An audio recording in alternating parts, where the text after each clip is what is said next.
세종시가 시내버스 무료화 정책을 철회하고 월 정액권인 이응패스 도입 계획을 내놓은 가운데 시의회에서 실효성에 의문을 제기하는 목소리가 나왔습니다.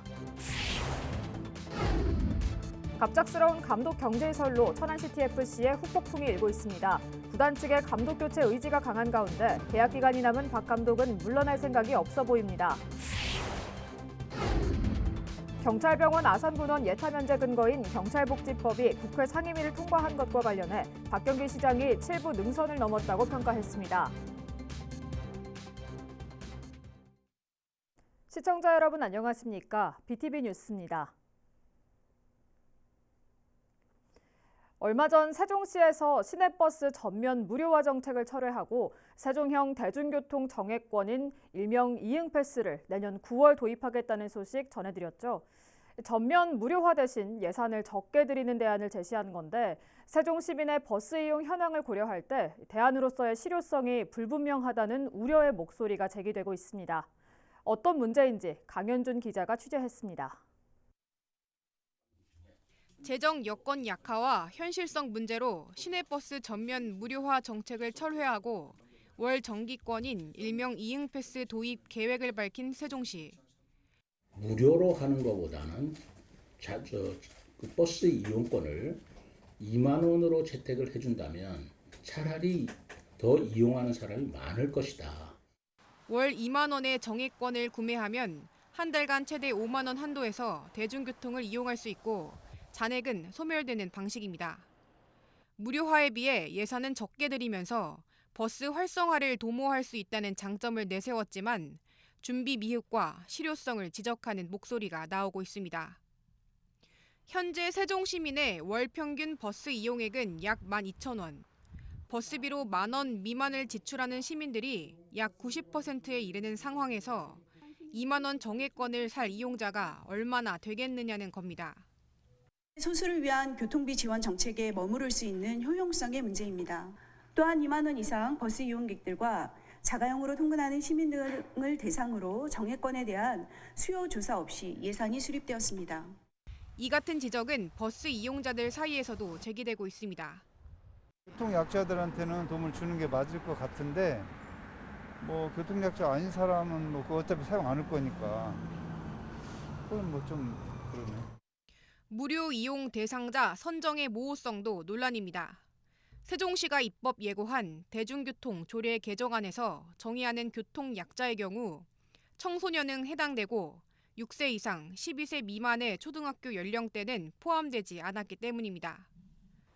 시내버스 활성화를 위한 방향이 미봉책에 그치지 않도록 보다 꼼꼼한 사전 준비가 필요해 보입니다. BTV 뉴스 강현준입니다. 올 시즌 프로축구 K리그2의 첫 도전장을 내민 천안시티FC. 아쉽게도 성적은 최하위로 좋지 않았죠. 설상가상으로 갑작스러운 감독 경질설까지 제기돼 구단이 안팎으로 시끄럽습니다. 성적 부진을 이유로 계약 기간이 남은 박남열 감독을 경질하고 이미 새로운 감독까지 내정했다는 건데 박 감독은 스스로 물러날 생각이 없다고 밝혔습니다. 송용환 기자의 보도입니다. 박남열 감독의 경질 소식이 전해진 건 지난 26일 오후 2시쯤입니다. 올 시즌 마지막 경기인 FC 안양과의 경기를 1시간 앞둔 시점입니다. 모 매체는 K리그 이적 시장에 정통하다는 관계자들의 말을 빌려 박 감독이 천안시티FC 감독직에서 물러난다. 빈자리는 박경훈 부산 아이파크 기술고문이 사실상 내정됐다고 보도했습니다. 자신의 경질 소식을 구단이 아닌 언론 보도로 접한 박 감독은 경기 직후 기자회견에서 자신은 계약이 돼 있고 나간다고 한 적이 없다며 불쾌감을 드러냈습니다. 또 구단주의자 법인 이사장인 박상돈 시장에게 열흘 전 연임에 대한 재가를 받고 열심히 준비하고 있었다고도 말했습니다. 축구팬들도 시즌이 끝나기도 전에 경질 얘기가 나온 건 문제가 있다며 구단을 비판했습니다. 이에 대해 구단 측은 자신들도 언론 보도를 보고 알게 됐다면서도 경질 방침에 대해선 언론에 나온 그대로라며 사실상 인정했습니다. 시장님이 구단주잖아요. 이사장이고. 그런 권한은 시장님한테 있는 거죠. 성적이 이제 우선 가장 문제가 됐던 것 같고 당초에는 이제 한번 1년 더 기회를 한번 준다고 이렇게 말씀을 하셨던 것 같은데, 이제 그러다가 갑자기 이제 이렇게. 박 감독은 이미 내년 시즌에 대비해 코치와 선수진 구성도 진행 중에 있어 갑작스런 경질 소식에 구단 안팎이 어수선한 것으로 전해졌습니다. 올해 초 천안CTFC의 프로구단 출범과 함께 지휘봉을 잡은 박 감독의 공식 계약 기간은 내년 말까지입니다. 협의가 원만하게 이루어지지 않은 채 감독이 교체될 경우 1억여 원에 달하는 잔여 연봉 또한 지급할 수밖에 없습니다. 한편 구단 측은 박 감독의 경질이 확정된 건 아니라고 밝혔습니다. BTV 뉴스 송요한입니다. 세종시를 비롯한 제주와 강원, 전북 등 4개 특별자치시도가 참여하는 대한민국 특별자치시도협의회가 발족했습니다. 협의회는 지방주도의 균형 발전과 특별지방정부의 위상을 강화하기 위해 만들어진 기구입니다. 초대 대표회장은 가장 먼저 출범한 제주특별자치도의 오형훈 도지사가 추대됐으며 임기는 1년으로 내년 말까지입니다. 한편 이날 출범식 행사에서는 지방시대 선도 모델을 구현하고 균형 발전 정책의 성공 사례 확산을 위해 노력한다는 내용 등을 담은 공동 결의문도 채택했습니다. 지난 23일 경찰 공무원 보건안전 및 복지기본법 개정안이 국회 상임위를 통과한 것과 관련해 박경기 아산시장은 경찰병원 아산분원 예비 타당성 조사 면제가 7부 능선을 넘었다고 평가했습니다. 박 시장은 27일 확대 간부회의에서 이같이 말한 뒤 경찰병원 분원은 재난 발생 시 대한민국 중부권 재난거점 역할을 하는 거점 병원이라며 충분히 예타 면제의 당위성을 가진 사업이라고 강조했습니다. 이어 12월 내 법사위 본회의 통과라는 큰 산이 남았지만 힘을 모아 남은 관문을 잘 넘어보자고 덧붙였습니다. 올해 3분기 세종 119 구급대가 현장에 출동해 응급처치로 심정지 환자의 호흡이나 맥박을 정상으로 돌아오게 한 이른바 자발순환 회복률이 크게 높아진 것으로 확인됐습니다. 세종 소방본부에 따르면 3분기 자발순환 회복률은 18.4%로 지난해 14.2% 대비 4.2%포인트 증가했습니다. 이는 시뮬레이터를 활용한 상시교육 등이 효과를 본 것으로 풀이되고 있습니다. 한편 올해 3분기 세종 소방의 구급 출동 건수는 15,400여 건으로 지난 2분기와 비교해 6.2% 늘어난 것으로 집계됐습니다. 천안시가 다음 달 8일까지 올해 10대 뉴스 선정을 위한 온라인 투표를 실시합니다. 투표는 시청 홈페이지에서 진행되며 주요 정책 30개 가운데 5개를 선택하면 됩니다. 투표 결과는 다음 달 11일에 발표할 예정입니다.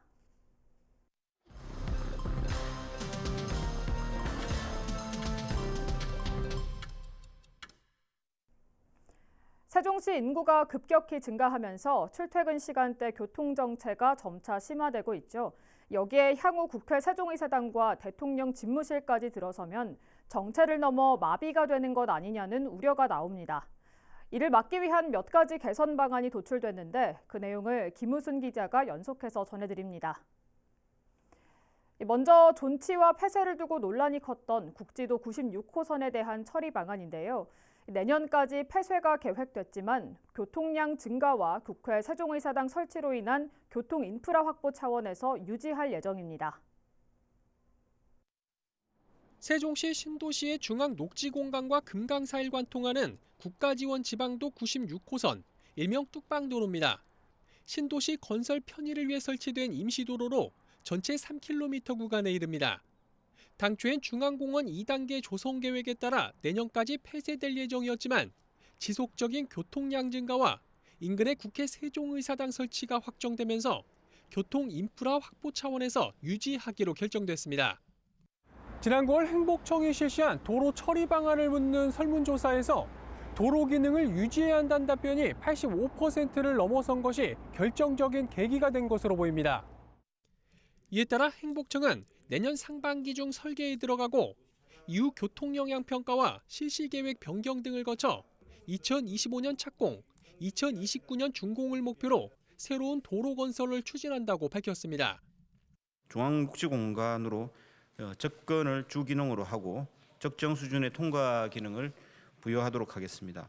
생태 통로 등을 통해서 친환경적인 도로로 계획하겠습니다. 다만 지난 설문조사 당시 과반 이상이 원했던 지하도로 형태는 어려울 것으로 보입니다.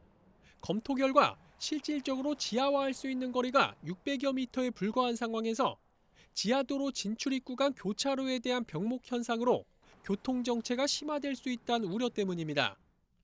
진입하는 부분에 어떤 굉장히 복잡한 교통 환경, 그리고 오히려 만약에 여기 국회가 들어가게 되면 국회 교차로에 대해서 시뮬레이션 결과 좀 더 악화되는 그런 효과들이 나왔습니다.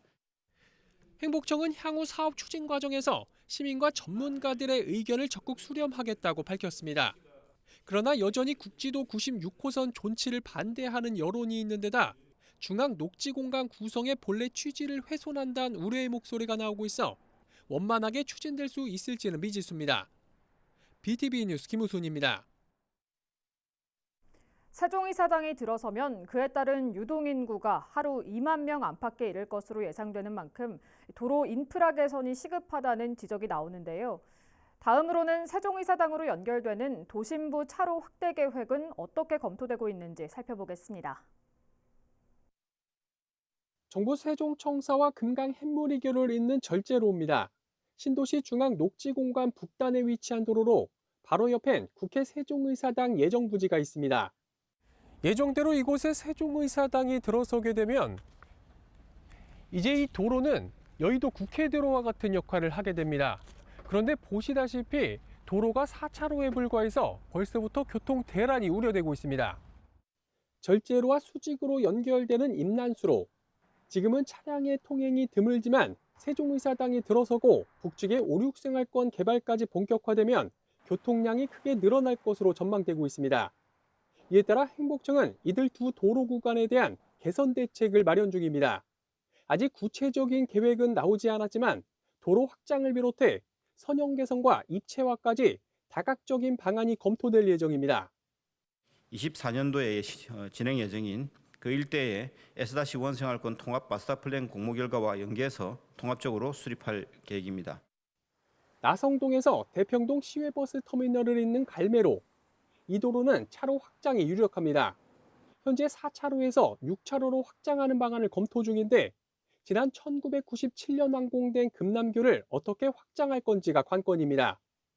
이 도로가 확장되면 인근 박물관 단지를 거쳐 이번에 유지하기로 결정된 국지도 96호선으로 연결돼 세종의사당 접근이 한층 용이해질 전망입니다. 행복청은 내년부터 이들 도로 개선에 대한 기본 설계에 들어가 세종의사당 준공이 예상되는 2029년까지 도로 공사를 마친다는 계획입니다. BTV 뉴스 김우순입니다. 다가올 국회 세종의사당 시대를 맞아 도심의 교통정체를 막기 위한 개선 방안, 마지막으로 세종의사당 예정지와 인접한 금강을 횡단하는 교량의 추가 설치 계획을 비롯해 전국에서 세종의사당을 가장 빠르게 접근할 수 있는 고속도로 나들목 설치 가능성을 짚어보겠습니다. 현재 세종시 신도시 안엔 금강을 횡단하는 교량이 연내 개통을 앞둔 외곽순환도로 금빛노을교까지 모두 6개가 있습니다. 이 중 왕복 4차로인 햇물이교와 금남교는 벌써부터 출퇴근 시간대 상습 정체가 이어지면서 국회 세종의사당 시대에 맞춰 차로 확대가 검토되고 있습니다. 여기에 당초 계획에 없던 금강 횡단교량의 추가 설치가 예고됐습니다. 현재 국회 심의가 진행 중인 내년도 정부 예산안에 교량 설치를 위한 연구 용역비 1억 원이 반영된 겁니다. 교량 신설 예산이 국비 예산에 반영된 건 상당히 이례적인 사례로 꼽힙니다. 세종의사당이란 국가시설 설치로 교통 수요가 증가할 것으로 예상됨에 따른 원인자 부담 원칙으로 보는 해석이 나오는 이유입니다. 관건은 금남교와 아람창교 사이에 1개 혹은 2개 교량이 설치될지, 설치된다면 어느 지점에 설치될지가 초미의 관심사입니다. 신도시 첫 고속도로 나들목 설치 여부도 주목됩니다. 바로 한솔동 인근을 지나는 서산 영덕고속도로의 연결을 추진 중인 가라마이시로 지난 2020년 타당성 조사에선 비용 대비 편익, 즉 BC가 0.54에 그친 바 있습니다. 그러나 세종시는 그 사이 세종의사당 설치가 확정되는 등의 여건 변화에 따라 타당성 재조사를 실시했고 지난 6월 나온 결과를 토대로 도로공사와 협의를 진행 중인 것으로 알려졌습니다. 도로공사와 그 가라마시 설치 부분에 대한 사항들을 계속 타진하고 적극적으로 지금 협의를 진행 중에 있는 사항으로 알고 있습니다. 다만 가라마이시가 설치되더라도 나성동에 있는 동락정 등 문화재가 가로막고 있어 이번에 유지가 결정된 국지도 96호선으로 바로 연결하는 것은 쉽지 않을 것으로 전망되고 있습니다. BTV 뉴스 김우순입니다.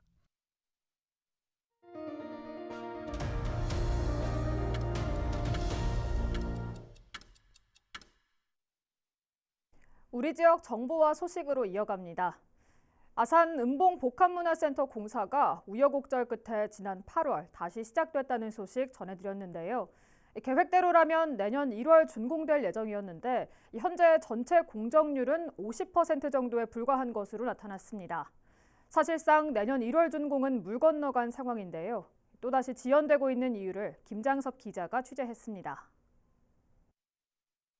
지난해 시공사와 계약 해지로 공사가 중지됐던 은봉 복합문화센터.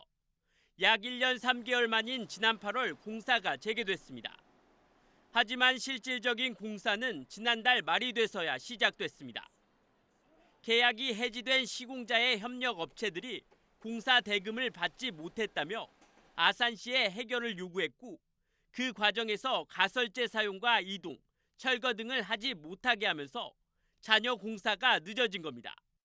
하지만 공사를 다시 시작한 지 3개월이 넘었지만 재공사의 공정률은 5% 정도에 머물고 있습니다.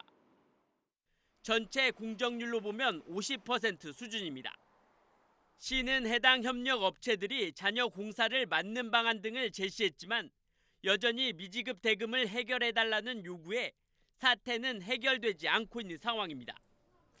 여기에 전 시공자가 제기한 공사계약 해지 무효 소송도 현재 진행형입니다. 이에 시는 공사 지연 요소가 지속적으로 발생하면서 계획됐던 내년 1월 준공은 어렵게 됐다며 현재로서는 확실하게 준공 시기를 예측할 수 없지만 법적 대응을 병행해 내년 상반기 안에는 준공될 수 있도록 노력하겠다고 답변했습니다. 우여곡절 끝에 공사를 재개한 은봉 복합문화센터. 결국 공사 민원과 소송 등 불안 요소가 발목을 잡으며 공사 지연이 현실화됐습니다. BTV 뉴스 김장섭입니다. 충남교육청이 수능 이후 수험생들의 유해 환경 접근을 막기 위해 생활지도를 강화합니다. 교육청은 연말까지 학생안전 특별기간을 운영하고 세부 실천 방안을 발표했습니다. 각 교육지원청의 생활지도 상임위원회를 중심으로 심야 공원과 PC방, 노래방 등 청소년들의 주요 활동 지역에 대한 지도를 강화할 예정입니다. 천안시를 중심으로 왕성하게 활동해온 중진 작가들의 전시회 프로젝트 9이 오는 30일까지 리각미술관에서 열리고 있습니다. 이번 전시에서는 작가들이 통찰력 있는 시대 정신을 바탕으로 개성적이고 창의적인 표현을 담아내고 있습니다. 중진작가회 변영환 대표는 관객들에게 어려움 없이 다가갈 수 있도록 소통의 눈높이를 맞췄다며 작가들의 개성 넘치는 작품 세계를 공감하는 시간이 되길 바란다고 전했습니다. 겨울을 맞아 곳곳에서 김장 나눔 행사가 열리고 있는데요. 조금은 다른 선물을 준비한 곳도 있습니다. 천안 백석대 학생과 교직원들이 지역에서 생산한 잡곡으로 선물 상자를 만들어 겨울나기에 걱정이 큰 이웃들에게 전달했습니다. 송용환 기자의 보도입니다. 한 대학교 생활관, 상자 안에 콩과 보리, 수수 등 잡곡을 담느라 분주합니다. 본격적인 추위를 앞두고 소외계층 400가구에 전달할 예정인데 이 대학 학생과 직원 100여 명이 팔을 걷어붙였습니다. 저희의 손길이 조그마한 온기를 부여해서 따뜻하게 이렇게 맛있게 드시고 조금 더 풍성한 연말이 맞이했으면 하는 마음에 이렇게 준비하게 되었습니다. 유학생들의 마음을 담은 편지도 함께 넣었습니다. 백석대와 백석문화대는 지난 2003년부터 매년 이맘때마다 사랑의 김장 나눔 행사를 열었습니다. 몇 해 전부터는 김장 대신 식료품과 생필품 상자를 전달했는데 올해는 천안에서 생산한 잡곡으로 채웠습니다. 지역에서 나오는 농산물을 택해가지고 실천하게 되었습니다. 농민들을 조금이나마 또 의료하고 지역 상권이 조금이나마 발전되기를 바라는 마음에서 행사를 실시하게 되었습니다. 매서운 겨울나기가 걱정인 이웃들에게 따뜻한 마음이 전해지길 기대해 봅니다. BTV 뉴스 송용환입니다. 천안시가 내년부터 참전유공자 명예수당을 인상하고 보훈 명예수당 대상자를 확대합니다. 시는 기존 20만 원이었던 수당을 30만 원으로 10만 원 인상합니다. 그동안 유족에게만 지급했던 보훈 명예수당도 본인에게까지 확대합니다. 이달 기준 천안에 거주하는 참전 유공자는 1,692명, 보훈 명예수당 추가 지급 대상자는 500여 명입니다. 천안시는 내년도 보훈수당 예산으로 총 102억 원을 사용할 예정입니다. 아산시가 관내 전체 경로당 544곳에 손해배상 책임보험을 가입했습니다. 올해에는 소규모 공동주택으로 분류돼 보험 가입에 어려움을 겪었던 경로당 136곳이 추가로 가입됐습니다. 이에 따라 아산 관내 모든 경로당 안에서 발생하는 인적, 물적 사고의 피해를 보상받을 수 있게 됐습니다. 자세한 보험 보장 내용은 아산시 경로장애인과로 문의하면 됩니다. 세종 남부경찰서가 내년 1월부터 법률 지원이 필요한 시민들을 위해 변호사 무료 법률 상담 서비스를 제공합니다. 여기에서는 대전지방변호사회 세종지회 변호사 3명이 참여해 경찰서를 방문한 민원인들에게 형사상 법률뿐만 아니라 민사, 행정, 가사 등 여러 분야를 아우르는 전문적인 법률 상담을 제공할 예정입니다. 또 정식 운영에 앞서 시스템 구축을 위해 연말까지 2달 동안 통합민원실에서 모두 6차례 걸쳐 무료 법률 상담 서비스를 시범 운영합니다. 이번 주 내내 기온이 계속 떨어지면서 쌀쌀한 날씨가 계속될 것으로 보이는데요. 요즘처럼 추운 날씨엔 자세도 쉽게 움츠러들기 마련입니다. 움츠러든 자세는 몸에 자극을 주고 나아가 목 통증을 유발할 수도 있는 만큼 적당한 스트레칭과 운동도 겨울철 건강을 유지할 수 있는 한 가지 방법이 될 것 같습니다.